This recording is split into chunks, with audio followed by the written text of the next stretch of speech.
വന്ദേ മാതരത്തിന്റെ 150-ാം വാർഷികത്തോടനുബന്ധിച്ച് പാർലമെന്റിലെ പ്രത്യേക ചർച്ചയിൽ ജവഹർലാൽ നെഹ്റുവിനെയും കോൺഗ്രസിനെയും കടന്നാക്രമിച്ച് പ്രധാനമന്ത്രി നരേന്ദ്രമോദി. വന്ദേ മാതരത്തോട് ജിന്നയ്ക്ക് എതിർപ്പുണ്ടായിരുന്നു. ജിന്നയ്ക്ക് വഴങ്ങി നെഹ്റുവും കോൺഗ്രസും വന്ദേ മാതരത്തിലെ പ്രധാന വരികൾ നീക്കിയതായും മോദി ആരോപിച്ചു.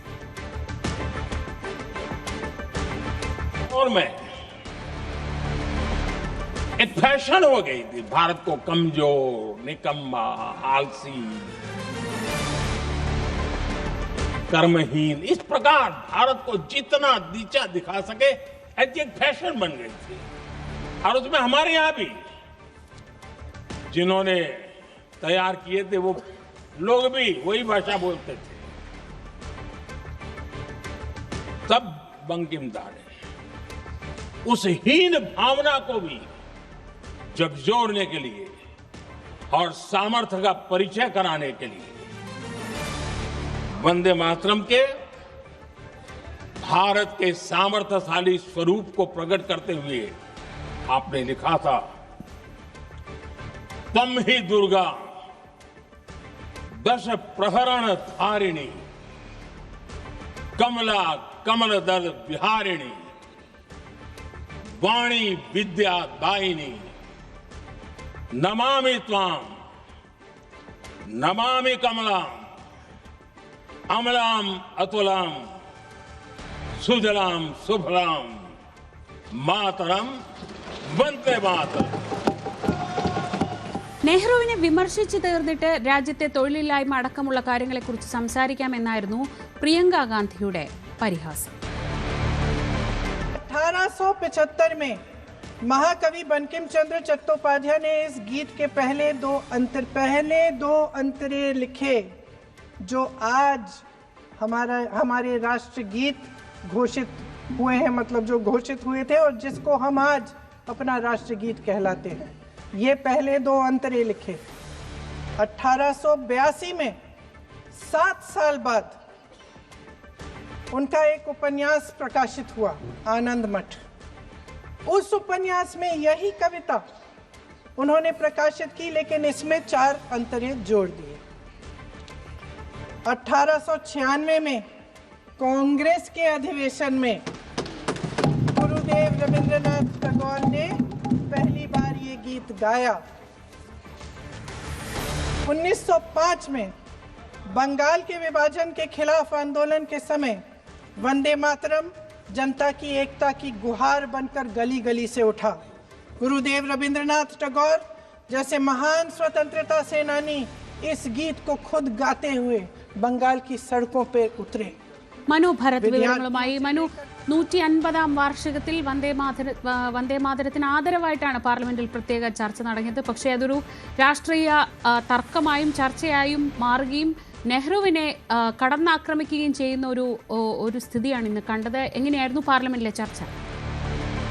ശ്രീജ, പ്രധാനമായും ഇത് ഇന്ത്യൻ നാഷണൽ കോൺഗ്രസ് ആ കാലഘട്ടത്തിൽ മുസ്ലിം ലീഗ്, ജിന്നയുടെ മുസ്ലിം ലീഗിന് കീഴടങ്ങിയതിൻ്റെ ഒരു യഥാർത്ഥ ഉദാഹരണമാണ് ഈ വന്ദേ മാതരത്തിൻ്റെ 2 സ്റ്റാൻസകൾ വെട്ടിക്കളഞ്ഞത് എന്നതാണ് പ്രധാനമായും ഇന്ന് പാർലമെൻറ്റിൽ നരേന്ദ്രമോദി ഉന്നയിച്ചത്. ഈ വിഷയം എല്ലാ ഘട്ടങ്ങളിലും രാജ്യം ചർച്ച ചെയ്യേണ്ട ഒന്നാണ് എന്ന തരത്തിൽ അദ്ദേഹം ഉയർത്തി കാണിച്ചു. നെഹ്റു പൂർണ്ണമായും ഈ പ്രീണന രാഷ്ട്രീയത്തിന് കീഴടങ്ങിയതിൻ്റെ ഭാഗമായാണ് ഇത്തരത്തിൽ വേണ്ട ഒരു അംഗീകാരം ഈ ഗാനത്തിന് നൽകാതിരുന്നത് എന്ന് അദ്ദേഹം ചൂണ്ടിക്കാണിച്ചു. ഏതായാലും അതിനെ രൂക്ഷമായി വിമർശിച്ചാണ് പ്രിയങ്ക ഗാന്ധി രംഗത്തെത്തിയത്. നെഹ്റുവിൻ്റെ വീഴ്ചകൾ എണ്ണിപ്പറയുകയാണ് പ്രധാനമായും ഇപ്പോൾ മോദി സർക്കാർ ചെയ്യുന്നത്. ജനങ്ങളുടെ മർമ്മപ്രധാനമായ കാര്യങ്ങളിൽ നിന്ന് ശ്രദ്ധ തിരിച്ചുവിടാൻ വേണ്ടിയുള്ള നീക്കമാണ് നടക്കുന്നത്. അത്തരം വിഷയങ്ങൾ ചർച്ച ചെയ്യാതെ ഇതുപോലുള്ള വിവാദങ്ങൾ ഉണ്ടാക്കുന്നു എന്ന് പ്രിയങ്ക ഗാന്ധി പറയുന്നു. ഈ നെഹ്റുവിൻ്റെ വീഴ്ചകൾ മുഴുവൻ ചർച്ചതിന് ശേഷം രാജ്യത്തെ തൊഴിലില്ലായ്മ പോലുള്ള പ്രശ്നങ്ങൾ ചർച്ച ചെയ്യാം എന്ന് പ്രിയങ്ക പറയുകയും ചെയ്തു. അതോടൊപ്പം തന്നെ വിഷയത്തിൽ സംസാരിച്ച പല കോൺഗ്രസ് നേതാക്കളും ഈ ഗാനം പാടിക്കൊണ്ട്, വന്ദേ മാതരം പാടിക്കൊണ്ട് പല ആളുകളും സ്വാതന്ത്ര്യ സമരത്തിൻ്റെ തീച്ചൂളയിൽ നിൽക്കുന്നൊരു ഘട്ടത്തിൽ RSS ബ്രിട്ടീഷ് ഏജൻറ്റുകളായി പ്രവർത്തിക്കുന്ന ഒരു സാഹചര്യമാണ് ഉണ്ടായത് എന്ന തരത്തിലുള്ള വിമർശനങ്ങൾ ഉന്നയിച്ചു. ഏതായാലും രാജ്യത്തിൻ്റെ ഏകതയ്ക്ക് വേണ്ടിയുള്ള ഒരു ഗാനമാണിതെന്ന് അനുരാഗ് ഠാക്കൂറിനെ പോലുള്ളവർ വ്യക്തമാക്കി. ഈ ഗാനത്തിൻ്റെ ഒരു രാജ്യത്തിൻ്റെ ഒരു ഏകതയെ സംബന്ധിച്ച് ഈ ഗാനം നൽകുന്ന ഒരു സന്ദേശം അത് വളരെ പ്രധാനപ്പെട്ടതാണ് എന്ന് പല നേതാക്കളും ചൂണ്ടിക്കാണിച്ചു.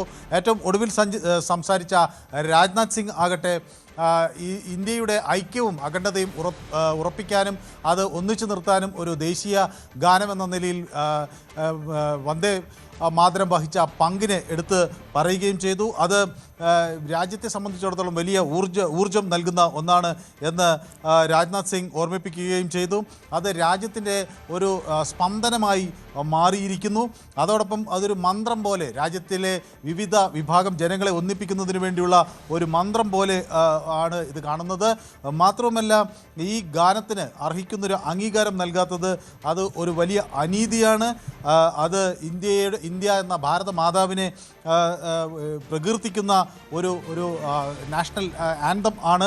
അതുകൊണ്ട് തന്നെ അത്തരം ഒരു ഗാനത്തിന് കൂടുതൽ അംഗീകാരത്തിൻ്റെ ഒരാവശ്യമുണ്ട്. കോൺഗ്രസ് പലപ്പോഴും അത് ബ്രിട്ടീഷുകാരുടെ ഭിന്നിക്കുക ഭരിക്കുക എന്ന ഒരു രീതിയെ അംഗീകരിക്കുക അല്ലെങ്കിൽ അതിന് ചുവട് പിടിക്കുന്ന തരത്തിൽ പെരുമാറിയത് കൊണ്ടാണ് ഈ ഗാനത്തിലെ രണ്ട് ഭാഗങ്ങൾ ഒഴിവാക്കാനുള്ള ഒരു നീക്കം നടന്നത് തുടങ്ങി ഉള്ള ചർച്ചകൾ മുന്നോട്ട് വെച്ചു.